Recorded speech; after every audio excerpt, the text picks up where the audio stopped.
Hey, what's up everyone? We're back with another video, and in this video I'm gonna break down the 6 most common diets used for weight loss.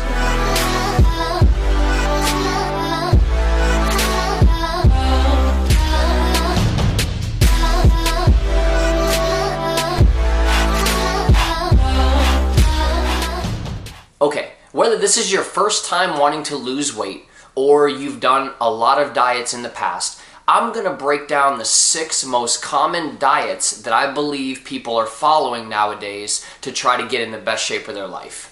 And at the end of the video, I will give my opinion on what I think is the most optimal.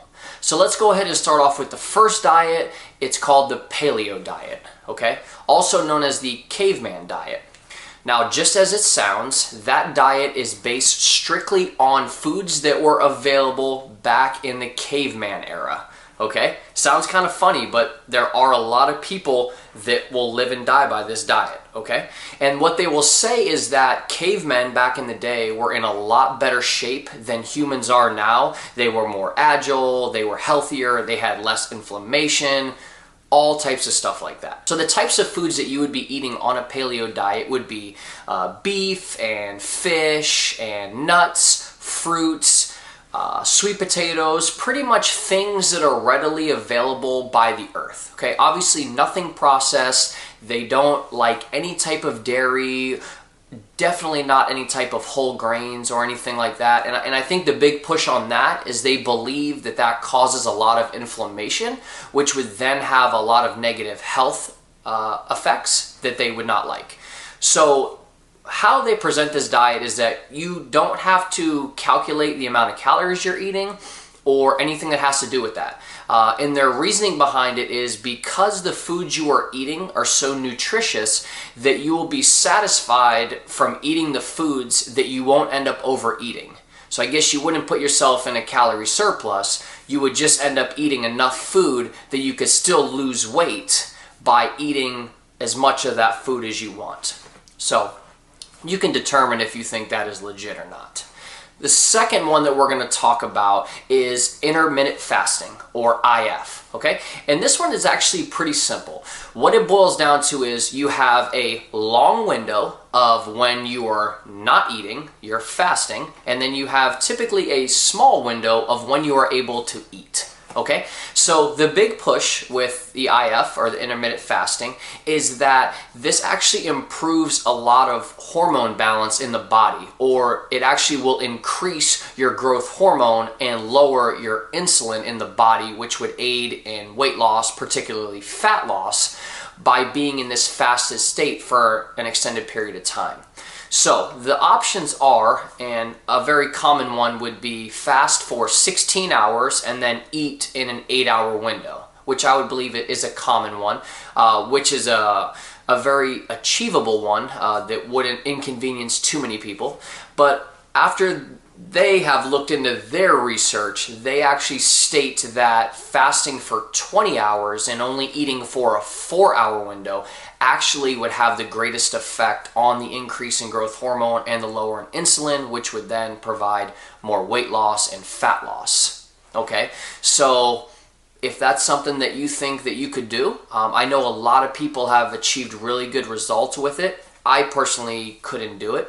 How they present it is you definitely want to fast, obviously, while you're sleeping. You're going to be fasting. And then also go as long as you can when you wake up before you have to eat. So if you do get to the optimal 20-hour fast, 4-hour eating, they recommend eating between the hours of 1 p.m. and 5 p.m. And they show that to be optimal. So if that's something you think that you could do with no problem, then that might be a good diet for you, okay? The next diet, I'm not going to talk a whole lot about because I actually did a really good video with a really good friend of mine, Ned, and that's a keto diet, okay? And that is actually just an extremely high fat, extremely low carb diet that actually puts your body into ketosis, and it has had great effects on fat loss and weight loss. So I won't get too into that. I will put the link to the video right here if you didn't get a chance to see that. And if you really want to look into it, keto, I know there's a lot of research that shows that it can be optimal when it comes to losing fat. So if you could definitely eat a very high fat, moderate protein, very low carbohydrate diet, then keto may be a good thing for you, okay?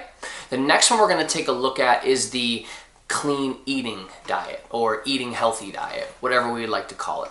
Now, I believe this originally got popular by some mainstream diet companies that started with the portion control and everything like that, you know, where it was definitely good to eat healthy foods. You know, you feel better, you know, weight loss happens because you're probably eating a lot less calories than you were with all the fast food and everything like that.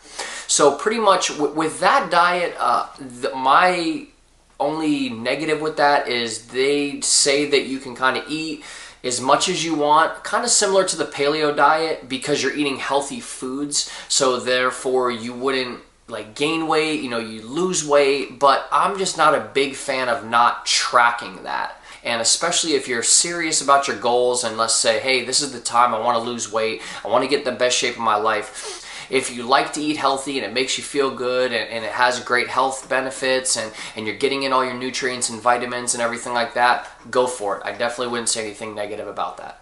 So the next diet that we're going to dive into is one that just recently, I feel like over the past couple years, has become a little bit more common with the regular person. And what I mean by regular person is a non-competitor or an athlete, and that is carb cycling. Okay, so pretty much what happens with carb cycling is you will have your lower carb days, and then you will have typically 1 high carb day a week or 2 high carb days a week. And what has been shown to my knowledge is that when you do eat in that type of, I guess, rotation, it does stimulate a good amount of fat loss. And then when you have the high carb day, I believe that it does kick in some hormone response. I believe it's leptin, which is a very strong fat burning hormone, that it actually would stimulate a little bit more fat burning when you do have that high carb day. So my recommendation would be, if you are following a training program, which you definitely should be, obviously, if weight loss is the thing that you're going for, I would recommend having your high carb days on the days that you train legs. So let me give you an example. I think a very basic route to go would be take whatever your regular carbohydrate day is. Let's say 200 grams a day. Let's say that that's 30% of your total daily calories, okay? So you have 200 grams of carbs would be considered a regular day.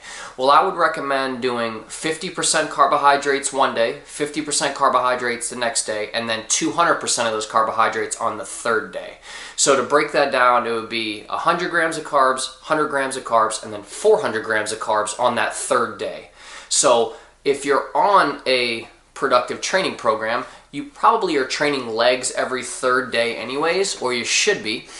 So that would fall right in line to your high carb day, would be falling on your leg training day. And last and certainly not least would be the flexible dieting or the IIFYM diet, okay?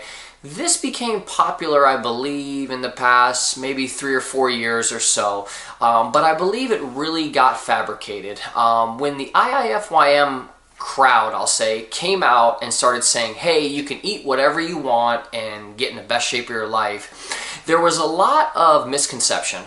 You know, people were posting photos of Pop-Tarts and all these types of just very high sugar, very low protein type foods, and people were blown away, especially the people that prefer the clean eating, the healthy eating, or really any of the other types of diets that people were following, because it didn't really make sense.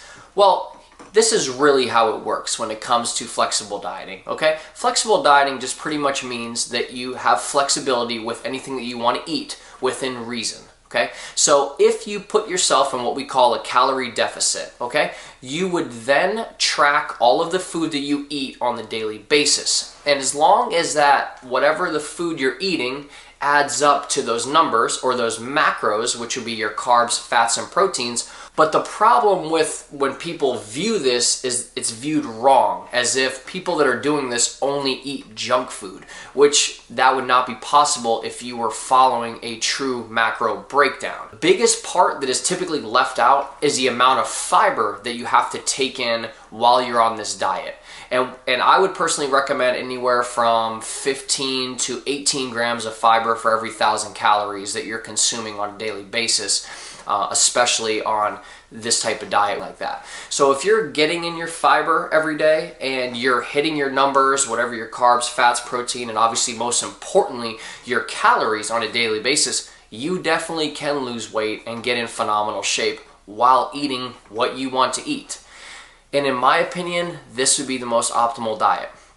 And I'll tell you why. Because I believe it's the most obtainable. Okay, you don't have to be the guy that can't order something to eat when you go out to eat. You know, oh, none of these foods are healthy, or, you know, this is going to be too high calorie, this is going to slow my weight loss, or you're going to be the guy that shows up to hang out with your family with your six-pack bag and you have all your meals packed and everything like that. That's just not realistic lifestyle for most scenarios. You know, some people are very hardcore and they want to do that. So, you know what, maybe flexible dieting isn't for you. But I would just say for a person that likes to eat different types of foods and don't want to be restricted to only being able to eat, you know, 15 or 20 different types of foods while dieting, flexible dieting is definitely the way to go. But you just cannot overlook how important the fiber is. So you just have to factor that in as well. So hopefully you guys enjoyed this video. I just thought, I looked around and there really wasn't another video out there that kind of broke down all the most common diets. There's kind of one for each video. So I hope you guys really like this. Please subscribe if you haven't already, and I'll do my best to continue to put out good training and nutrition content.